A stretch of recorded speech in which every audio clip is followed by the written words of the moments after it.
Hola, buenos días, soy el maestro René Marneau Villavicencio. Vamos hoy a terminar nuestro curso de Derecho Agrario con un resumen de 2 unidades. ¿Por qué se las pongo en la misma presentación? Porque son muy pequeñas, se puede profundizar en cada una de estas, pero básicamente las cápsulas que estamos realizando para el sistema a distancia recogen los elementos básicos para tener una visión amplia de lo que es el derecho agrario. En el video anterior, cuando estuve hablando del FIFONAFE, Fideicomiso Fondo Nacional de Fomento Ejidal, yo les comentaba que el FIFONAFE ejerce la acción de reconvención, y no, me equivoqué, se me trabó, es reversión. Reconvención es lo que en civil conocemos como contrademanda, ¿no? En materia agraria se llama reconvención, lo vamos a ver también.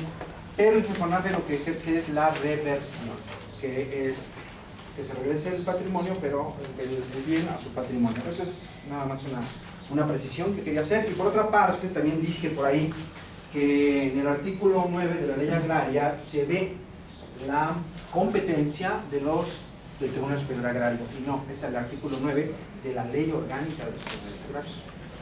Esas dos cuestiones pude checar en el video. Lo que pasa es que me emociono, me voy y de repente se me mezclan ahí los conceptos.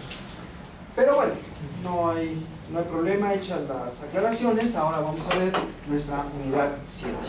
Nuestra unidad 7 habla del régimen de la propiedad ejidal comunal. Para entender este régimen de la propiedad ejidal comunal debemos partir del concepto mismo de lo que es un ejido. Ya lo dijimos. El artículo 9 nos dice lo que es un ejido. ¿Qué es un ejido? Población con personalidad jurídica y patrimonio. Ya dijimos de dónde sale la resolución presidencial, ya lo explicamos, son de origen administrativo. El presidente de la República, a través de la Secretaría de Reforma Agraria, hacían los procedimientos en materia de dotación, restitución, etcétera, se creaban los ejidos, se ejecutaban.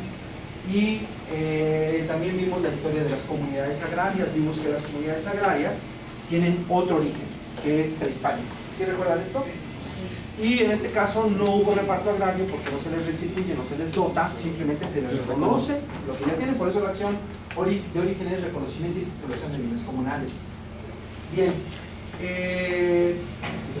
hay 3 tipos de tierra en los ejidos. Los ejidos están divididos en 3 tipos de tierras. ¿Cuáles son?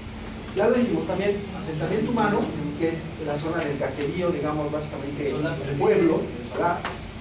El uso común, que son las áreas que ya dijimos que trabajan colectivamente para un beneficio colectivo social, y la zona parcela. Estas son las 3 tierras en las que se divide un ejido, ya lo habíamos dicho, ¿no? Y también dijimos que la comunidad solo tiene 2. La comunidad solo tiene 2 tipos de tierra, que son el uso común y el asentamiento humano. ¿Quién me dice por qué? La comunidad tiene 2 y el ejido tiene 3. ¿Sí queda clara la pregunta? ¿Por qué creen que la comunidad agraria tiene solo 2 tipos de tierra?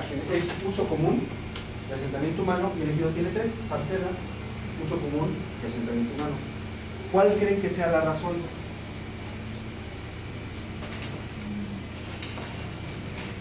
Porque no hay propiedad,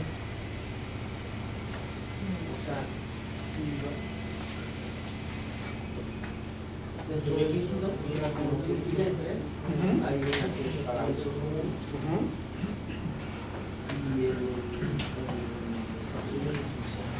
la parcela y el solar, pues sí, de algún modo pueden disponer con ellos, porque tienen el uso del bosque.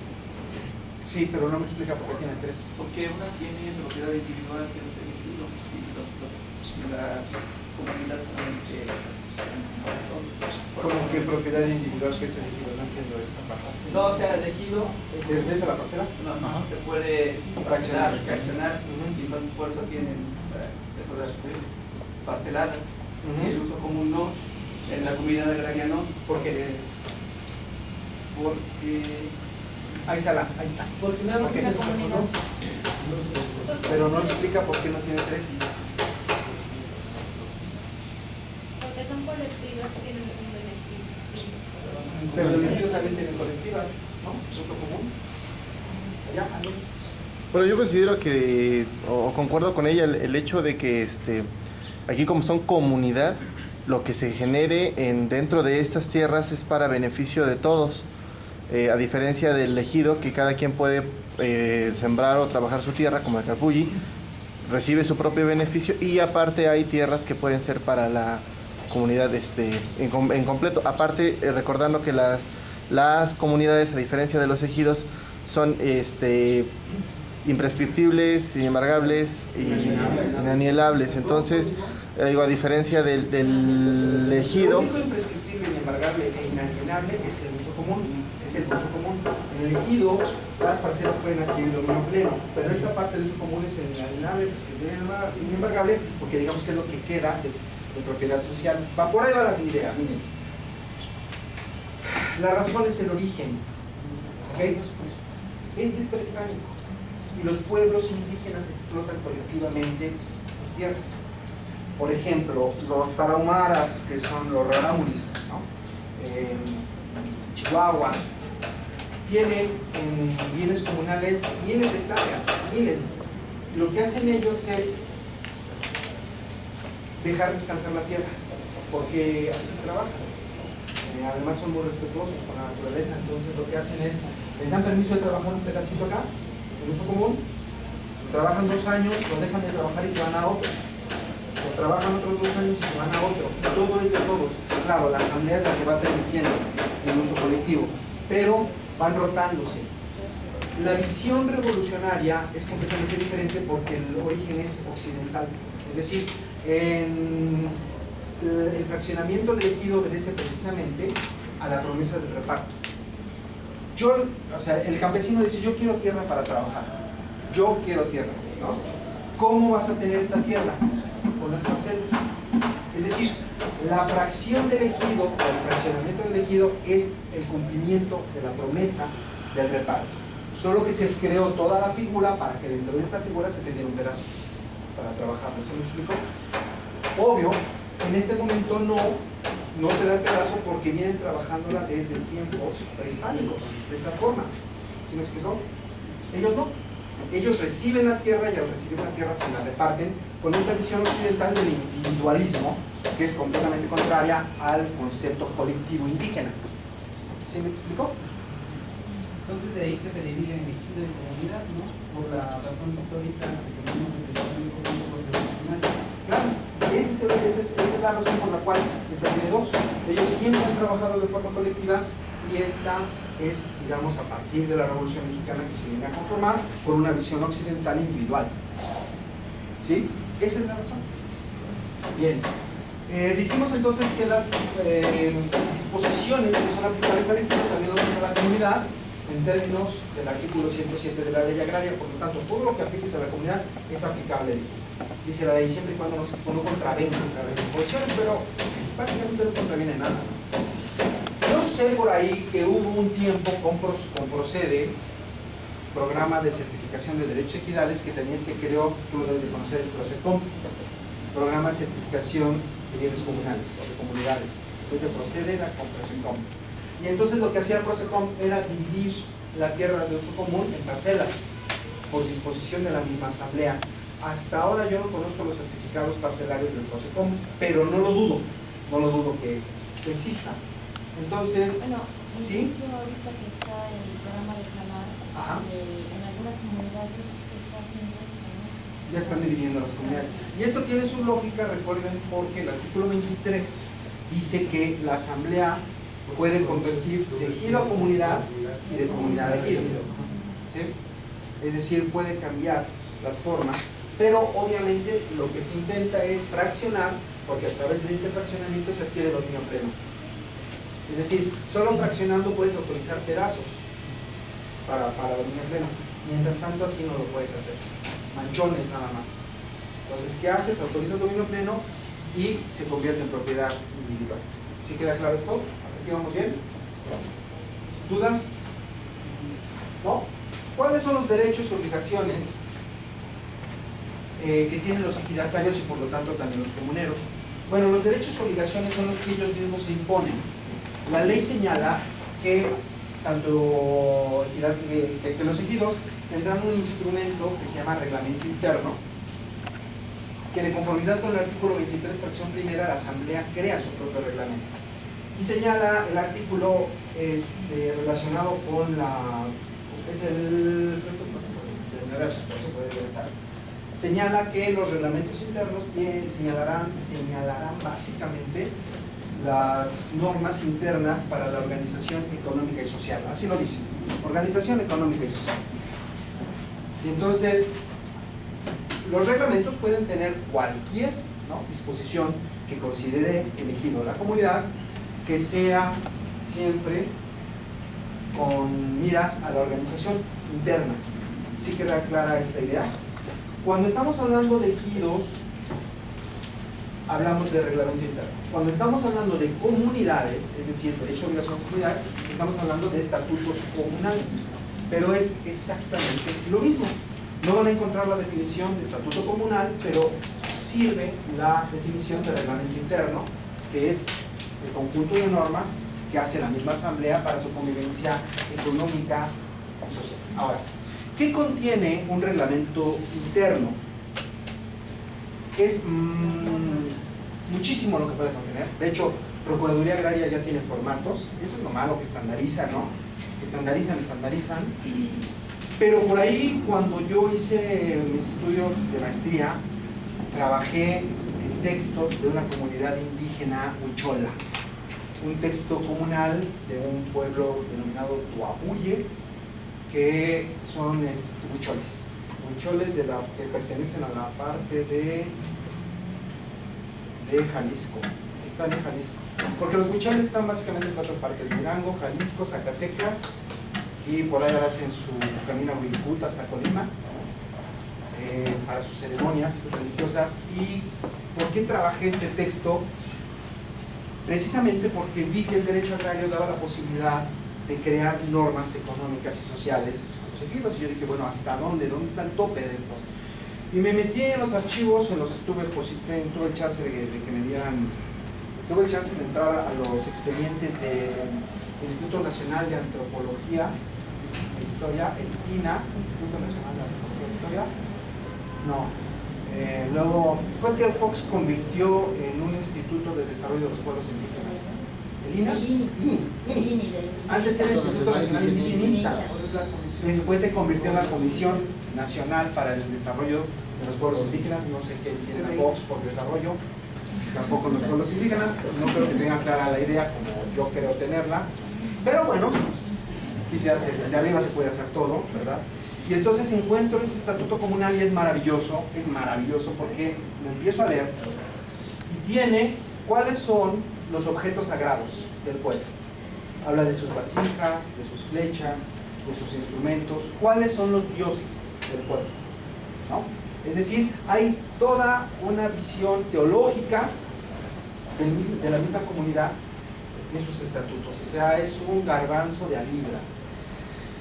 Ese estatuto comunal tiene la parte de la traducción en su idioma. O sea, nada más decir dialecto es una manera peyorativa de referirse al otro, ¿no? Lo mío es idioma, lo tuyo es dialecto. Para mí es un idioma lo que tienen los huicholes, y trae la traducción, ¿no?, en su propio idioma. Algunas reglas, recuerdo por ahí alguna regla del matrimonio que también señala las ceremonias, cuáles son los cargos internos del ejido, desde el Consejo de Ancianos, los que ejecutan las órdenes, etcétera. Es riquísimo culturalmente este estatuto comunal. Si lo quieren ver o si lo quieren checar, un amigo mío lo subió a internet. Ponen mi nombre y por ahí va a aparecer una página de criminalística. Mi nombre y dice criminalística, y ahí lo van a encontrar, este estatuto, por si les interesa leerlo. ¿Y esto por qué se los digo? Porque precisamente en este tipo de normatividad interna se puede poner cualquier disposición, siempre y cuando, obvio, no sea contrario a derecho. Y entonces viene aquí un choque cultural. Oye, ¿cómo puedes poner reglas del matrimonio, por ejemplo, si hay reglas de matrimonio estatal que el mismo Estado pone, ¿no? Bueno, les vale, ellos lo hacen, ¿no? Y es que si no, pues ¿cómo? Lo chistoso de esto es que su tradición oral lo hace, la aplican también a textos escritos. Entonces ahí sí como que ya va cambiando un poco la cosa, porque obvio ellos tienen toda una tradición oral, ¿no? Recuerdo por ahí algunos asuntos y en esto de los choques culturales que los tarahumaras, por ejemplo, no, los rarámuris son los tarahumaras, no los huicholes. Uno de estos dos pueblos, resulta que dentro de sus, ¿cómo se denomina estas rituales precontales? El cortejo, ¿no? Dentro de sus cortejos toman tesguino, ¿no? Hacen unas fiestas y toman el tesguino, que es la cerveza de maíz y el sotol. Sí, entonces son ajá. Entonces se echan sus buenos pegues. Es uno de estos dos, luego si quieren les paso. Y ya que están aquí a medios chiles, ¿no? Se van a la milpa. Entonces así como que la mujer, obvio, tiene que resistirse, porque si no, pues sería una mujer fácil. Culturalmente tampoco hay esa restricción. Entonces, pues, como se pone aquí espesa, se la lleva a la milpa y debe haber forcejeo. Culturalmente debe haber forcejeo. O sea, sus 3 cachetadas para que se sosiéguese y órale, ¿no? Para nosotros, ¿qué significa eso? Occidentalmente, ¿qué significaría eso? Es una violación, ¿no? Es una violación, ¿por qué? Porque no hay una voluntad, está forzando, ¿no? A la mujer, pero para ellos es lo más común, ¿no? Incluso si no se hace así, se está de alguna manera rompiendo el protocolo de las relaciones. ¿Qué es lo que pasa? Que algunos padres de las muchachas, abusando precisamente de esta doble normatividad, porque están sujetos a su propia normatividad, pero también tienen la del Estado, van y demandan a los muchachos por violación, ¿no? Y entonces a los muchachos, cuando no quiere el papá que la muchacha ande con este individuo, les dan tal, ¿no? Entonces le preguntan a la muchacha, ¿te forzó? Sí. ¿Te pegó? Sí. Pero pues claro, así lo hacen. Culturalmente ese es su modo de relacionarse. Ahí está, ¿no? El gran choque entre culturas y entre visiones. Pero esto obviamente debe surgir con un desprendimiento de nuestros valores, de nuestra cultura, entender por qué somos como somos, entender parte de este rollo cristiano que venimos trabajando desde hace 2000 años, cómo se genera nuestra manera, nuestros valores, y de ahí partir para conocer al otro, decir, no, pues yo estoy bien tronado también, no estoy bien loco. Pero respeto, ¿no? Te respeto. Me decían hace rato un compañero, los derechos humanos y esta visión deben de obedecerlas todos. Yo difiero mucho de esto, porque los derechos humanos surgen en París, para los franceses, que se extiende a Europa, que se puede extender incluso a las colonias de Europa, ¿no?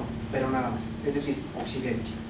El referente cultural occidental, que es el texto sagrado de la Biblia, pero hasta ahí llega. No puedes ir más allá. ¿Por qué? Porque te vas a Medio Oriente y cambian los conceptos de igualdad, ¿no? ¿Por qué? Porque su texto sagrado, que es el Corán, señala cuestiones que para nosotros son bárbaras. De repente con un poco de envidia, ¿no? Esto de que puede tener 4 mujeres, un hombre, dices, qué bárbaros, ¿no? Malditos. Entonces, las que puedan mantener. Claro, siempre van a mantener. Entonces, estas visiones diferentes del mundo, y claro, te vas a Oriente, que son los 3 grandes bloques culturales, Occidente, Medio Oriente y Oriente, tienen otra visión del mundo también, ¿no? Sobre todo con sus textos budistas y sus 3 cánones. Dentro de ellos, el que más me llama la atención es el que los chinos llegaron, ¿no?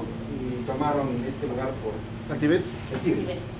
El lenguaje tibetano, o el idioma tibetano y la escritura tibetana, yo no lo sabía, fue creada precisamente para fijar los conocimientos de Buda. Es decir, el origen de la escritura tibetana es religioso, completamente religioso. Esa fue su finalidad. Escribir textos sobre Buda y fijar todo este conocimiento de manera escrita. ¿Hasta dónde llega, no? la religión? Nosotros también estamos llenos, bañados de esta visión del mundo, ¿no? Por ejemplo, yo leía el otro día, bueno, no el otro día, lo leo permanentemente, a Marco Aurelio, a Epicteto, o Epicteto, como quieran. Y entonces yo digo, oye, es que este rollo está buenísimo, ¿no? Epicteto y Marco Aurelio son la neta. Y yo digo, pero ¿por qué me es tan familiar la cuestión de los estoicos? Pues resulta que los estoicos en el momento, estamos en el siglo II, en Roma, están educando y asesorando a toda la élite romana. Y entonces cuando llega el cristianismo, está pero casadito. Es decir, tú puedes ser un estoico y tienes todo un comportamiento cristiano, todo un comportamiento cristiano.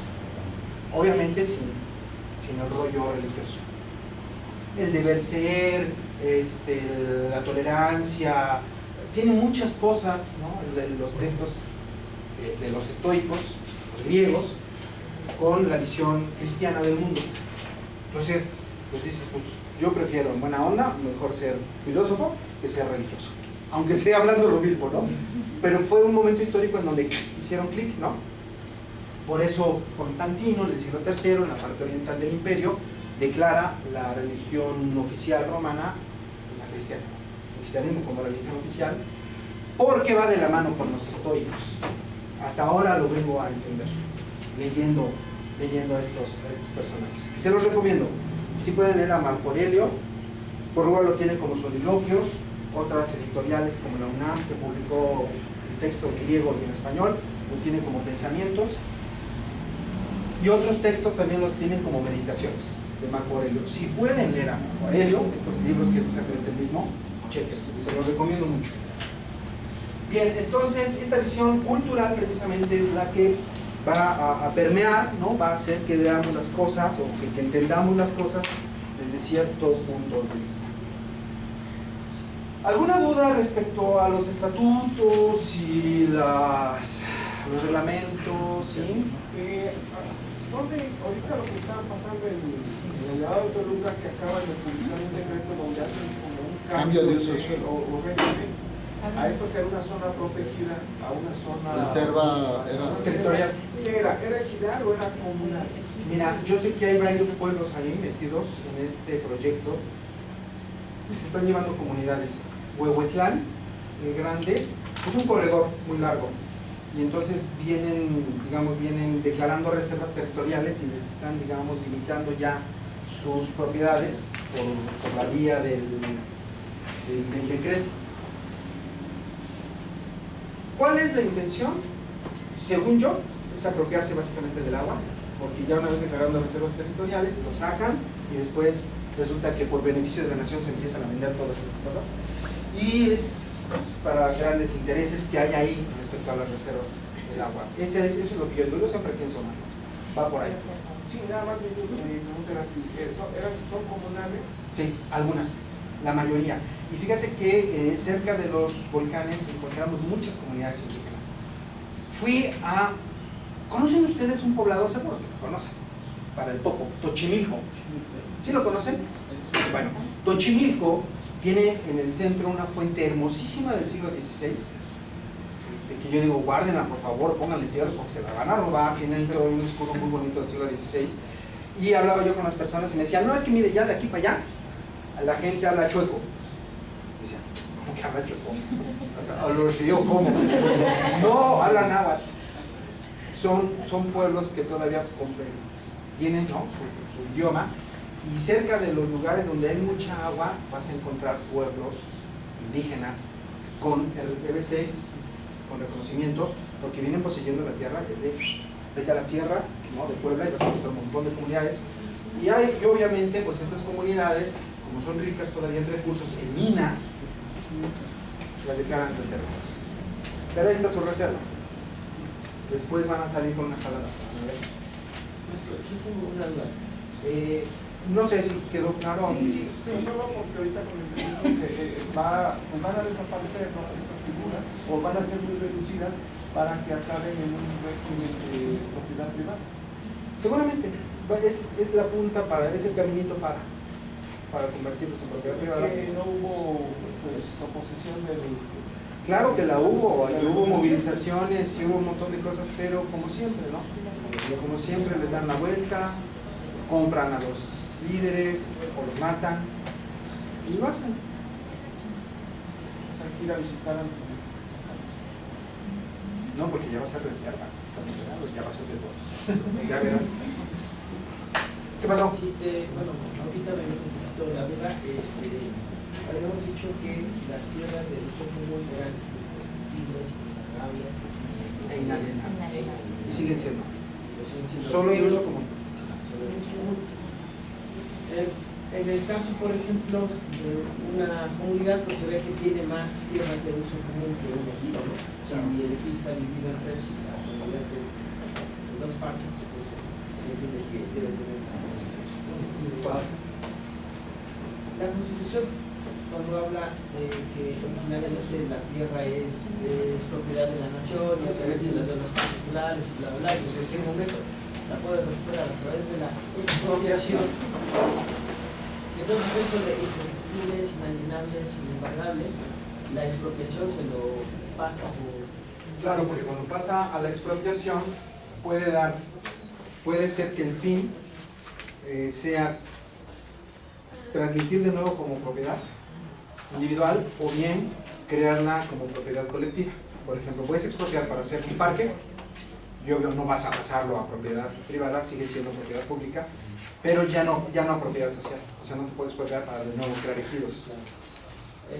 Finalmente, entonces, o sea, la expropiación sí está muy por arriba de Claro, es la herramienta del Estado para recuperar todo, por supuesto. Entonces, eso es prácticamente para los particulares, lo de inalienables, no para el gobierno. Para el gobierno también, porque debe de respetar el mismo gobierno la propiedad pública. Y la propiedad pública tiene las características que es inalienable, imprescriptible e impagable. ¿Sí? De hecho, el ejido tiene las características, es muy específico el ejido, tiene las características, o tenía con la Ley Federal de Reforma Agraria, de la propiedad pública, porque era todo el ejido inalienable, imprescriptible e impagable, todo el ejido. A partir de las reformas salinistas, ya esta parte es transmitible porque te autorizo el dominio pleno, te autorizo la adquisición, yo asamblea a ti, ejidatario, y empiezas ya a desmembrar el ejido. Sí, entonces esta parte ya históricamente fue inalienable, ya es alienable. O finalmente, ¿no? Con las sociedades mercantiles seculares. Así es. O sea, ya ahora la misma asamblea le da la facultad a pues cuando se va a asociar, en algún momento no funcionan las cosas, pues paga con su tierra. Así es. Ya me acordé, son raros de esto que les platicaba, de la forcejeón. Sí, ¿alguna otra pregunta? ¿Alguna otra aclaración? ¿No? Ok. La unidad 8 es la última, es una unidad muy pequeñita. Básicamente se entiende que van a ser los instrumentos para generar la riqueza, que bueno, es completamente discursivo. Sabemos que las prohibiciones anteriores que tenían los ejidos y comunidades era que toda la superficie, lo repetimos, era inalienable, imprescriptible e impagable. Es decir, hasta antes del 92, los ejidos tenían la característica de la propiedad pública, todo. A partir de las reformas del 92, ya de conformidad con el artículo 23 de la Ley Agraria, se da atribuciones a la Asamblea para que transmita dominio pleno a los particulares. A partir de este momento, la parte fraccionada ya adquiere dominio pleno. La Asamblea también puede autorizar dominio pleno sobre áreas de uso común, también lo puede hacer. Y en este sentido, digamos que la Asamblea General de Comuneros podría adoptar dominio pleno en toda la superficie de un jalón. Sí lo puede hacer. Y dice la ley que serviría para aportar sus tierras a sociedades. Yo dudo mucho, ¿no? Pero bueno, ahí está la razón. Había prohibiciones anteriores y con las reformas actualmente el ejidatario ya puede realizar sociedades o asociaciones que estén reglamentadas en el artículo 1 de la Ley General de Sociedades Mercantiles. Básicamente cualquier tipo de sociedad, ¿no? Puede realizar cualquier tipo de sociedad con su parcela. ¿Por qué? Porque el ejidatario sabemos que tiene derechos individuales y los derechos individuales sabemos que son dos: usar y disfrutar. Ok. Estos derechos de usar y disfrutar no son condicionados por la Asamblea. ¿Qué quiere decir esto?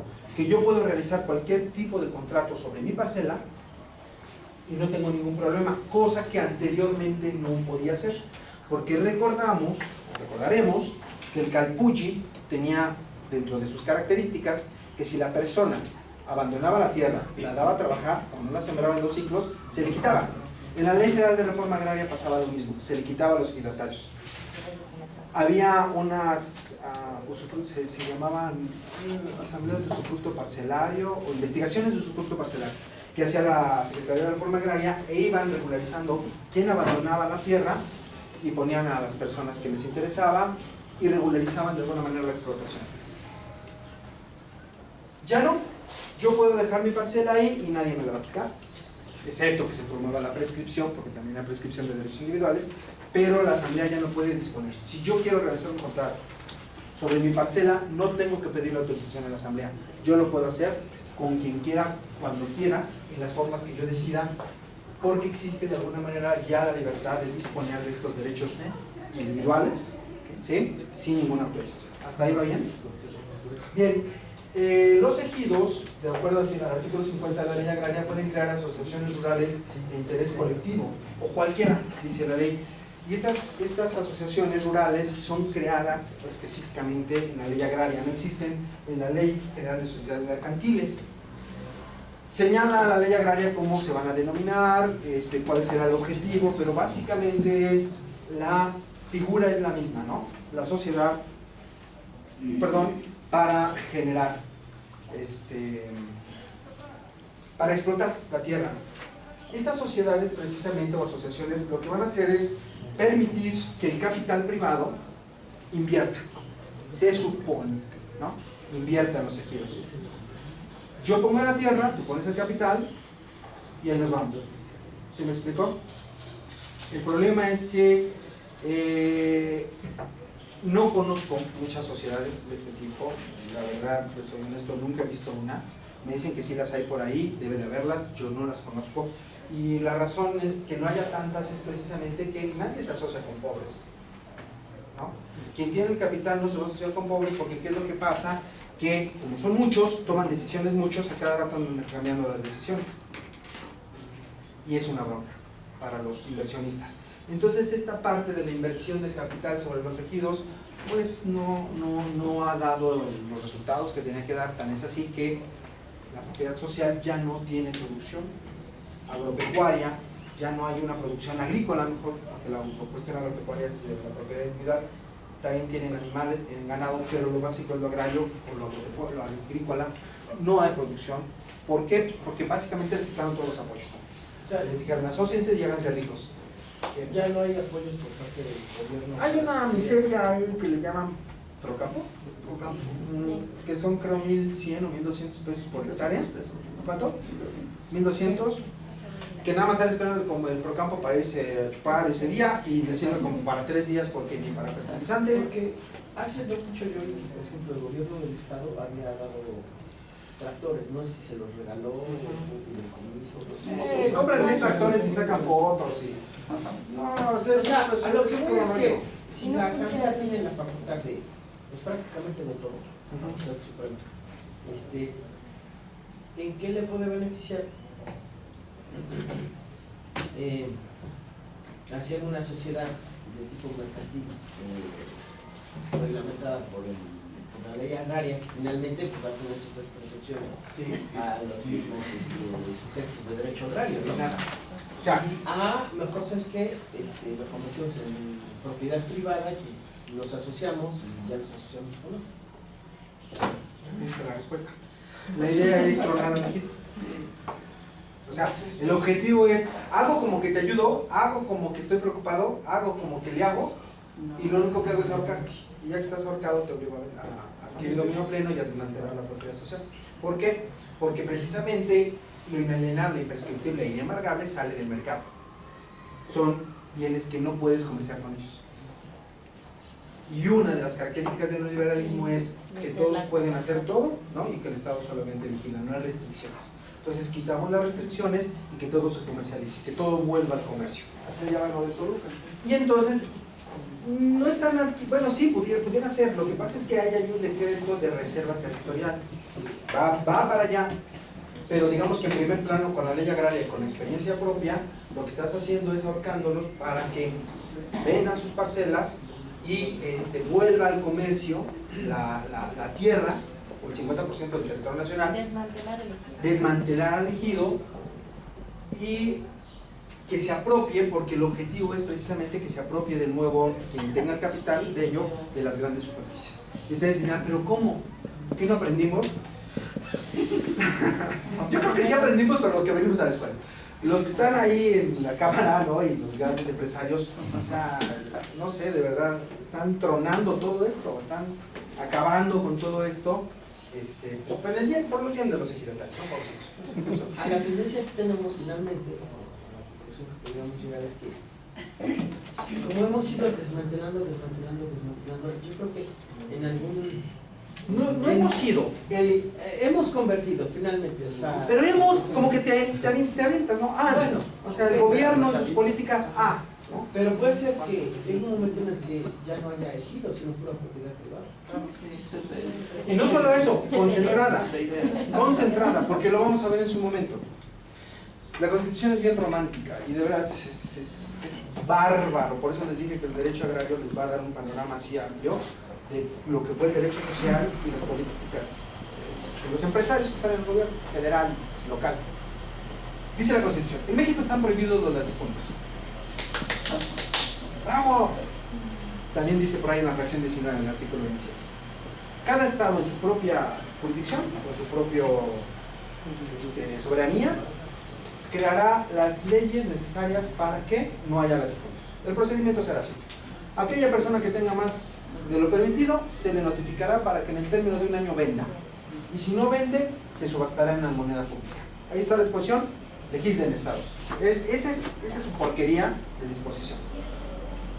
Bueno, Puebla no tiene. Esa no. Local no. Y no solo Puebla, no sé, han de ser muy poquitos.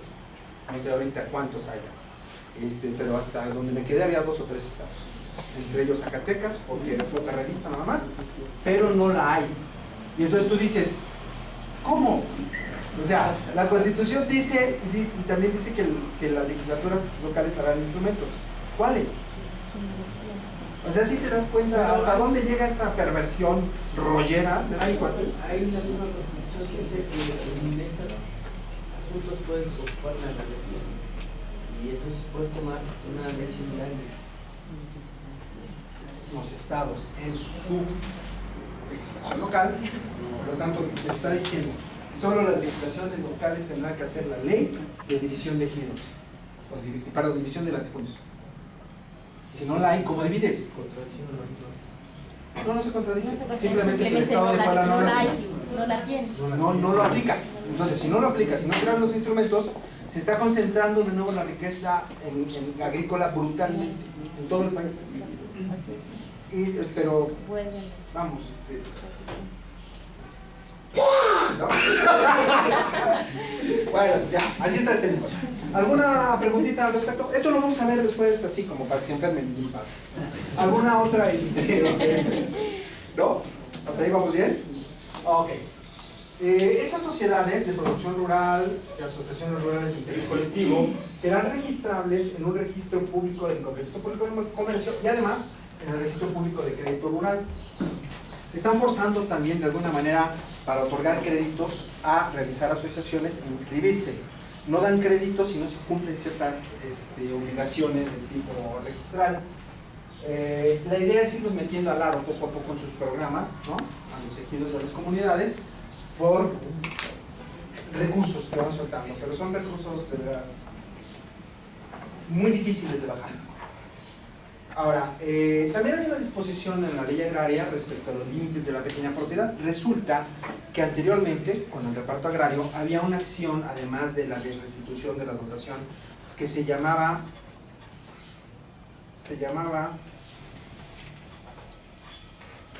división, fraccionamiento simulado. Bueno, la idea es esta, la palabra sí es fraccionamiento simulado o latifundio simulado. La idea es esta, yo tengo 1000 hectáreas, solo puedo tener 100, y entonces pongo a mi hijo, le doy 100, a mi hija le pongo 100, a mi cuñado le pongo 100, pero todo lo administro yo.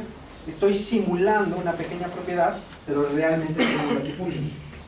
También se hizo una acción en el reparto agrario para atacar esa forma de simulación y repartir tierra cuando se llegaba al conocimiento de que solo una persona estaba explotando más allá de los límites de la pequeña propiedad, ¿sí? Como permite la ley realizar asociaciones entre pequeños propietarios, ¿sí? Como lo permite, a través de esta figura puedes generar precisamente la simulación. Pero pues de nada te serviría porque no tienes manera tampoco de atacarlo. Pero bueno, ¿cuál es el límite de pequeña propiedad?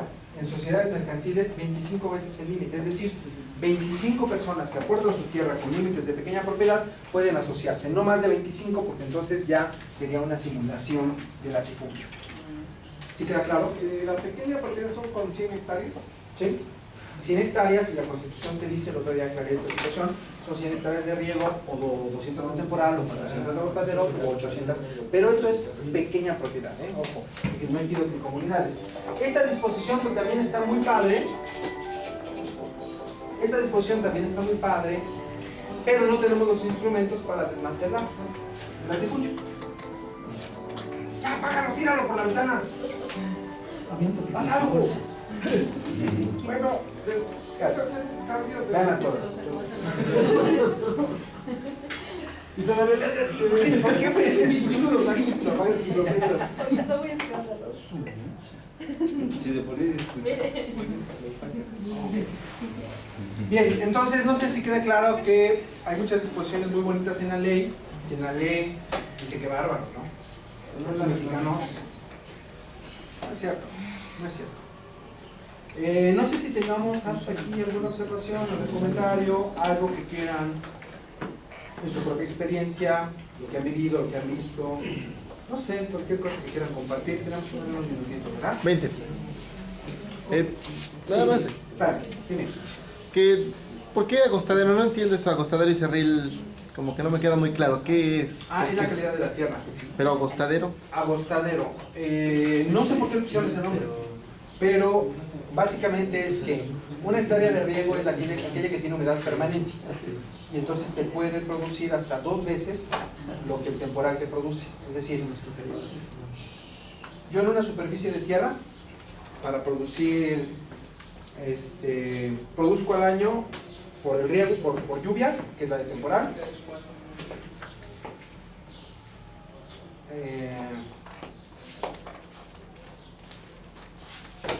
vale, de así. La tierra se divide en pequeña propiedad, pequeña propiedad, no en líquidos.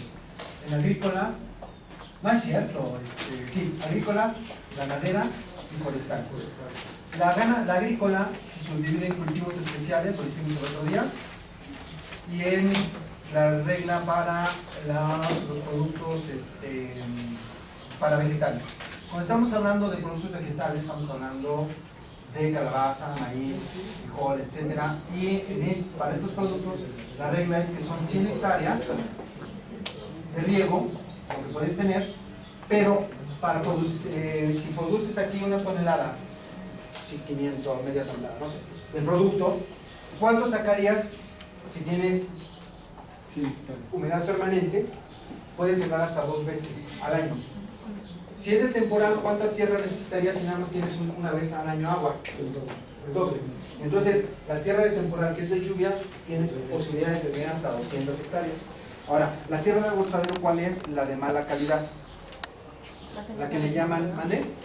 Pues la que no está desmontada, tiene piedra. Tiene piedra, de petatosa sobre todo, tiene muy mala calidad. Y por último, la tierra de monte o cerril es la pedregosa, donde no puedes meter arado. Entonces solo tienes algunas partes donde puedas sembrar. Entonces necesitas hasta 800 para lo que podrías hacer con 100. ¿Sí me explico? Sí. Esa es la razón. Allá. Apenas fui a la Casa de la Cultura Política el lunes pasado y hablaban sobre el problema, entonces comentar sobre el problema de la extracción de agua de la tierra yaqui para alimentar a la ciudad de Hermosillo por falta de agua. El expositor ahí decía que uno de los yaquis promovieron un amparo porque no se les tomó en cuenta para extraer el agua que es de ellos, ¿no? Entonces, Pero esa es la historia no de los yaquis, es la historia de todos los pueblos indígenas. Toda el agua, ¿no?, que está cerca de las ciudades, se las quitan, la entuban y la mandan a la ciudad, pero eso es en todo el país. Y entonces lo que hacen es que la gran producción que tenían los pueblos indígenas se reduce completamente, y además no les permiten hacer perforaciones, ¿no?, alumbrar, se llama alumbrar el agua, porque baja el flujo que va a la ciudad. Entonces los limitan, les quitan su agua, pero eso es en todo el país. Ahorita está el proyecto para traer agua de acá de Huehuetlán el Grande. ¿Esa? Ya se acabó la de Nealtica. Ahora viene la de Así es, así es. Dicen los señores de Huehuetlán que ni con sangre se van a traer. Ojalá, ojalá, porque, pues sí, pobre gente, ¿no? Pero tú dices, oye, pero en la ciudad también lo necesitamos. Pues es que la necesitamos todos, ¿no? Necesitamos todos, pero sí es cierto que se les quita a los pueblos. El proyecto que ya funciona desde hace 2 años de las excelentes plantas tratadoras y toda la tecnología del Nuevo Mundo, y que se iba a rescatar el Valsequillo para utilizarlo como fuente alterna. Claro, habrá muchas posibilidades. El problema es que toda esa tecnología es muy costosa. Yo he oído, ¿no? Entonces es más fácil robar que traer tecnología. ¿Alguien más? ¿Alguna cuestión que quieran platicar? Por ejemplo, el caso del zoológico de África, ¿cómo le hacen para que no sea la tufón? ¿Cuántos hectáreas son? Pero eso es como dato, ¿no? Puede ser como dato, pero no creo que sean más de 100 hectáreas. Aparte es pedregoso.